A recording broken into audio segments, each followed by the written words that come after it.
মহানবী সাল্লাল্লাহু আলাইহি ওয়াসাল্লাম মিরাজ থেকে আসার পর দরজা বন্ধ করে কান্না করতেছিলেন।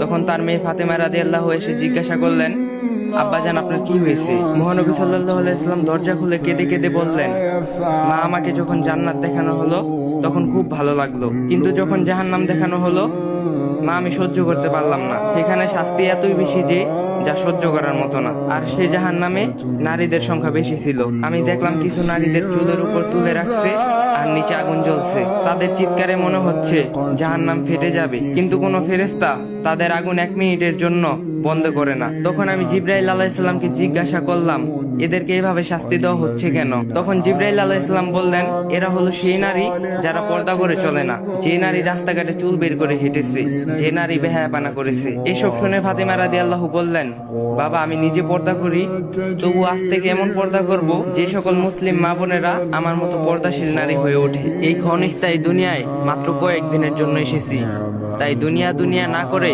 পরকালের জন্য কিছু সঞ্চয় করি। এখনো সময় আছে, ফিরে আসুন আপনার রবের দিকে। আল্লাহ আমাদের সবাইকে দুনিয়ার মোহ কাটিয়ে আখিরাতে খোরাক গোরার করার তৌফিক দান করুক, আমিন। আর যদি ভিডিওটা ভালো লাগে অবশ্যই কপি লিংক আর শেয়ার করে দিবেন। كل نفس ذائقة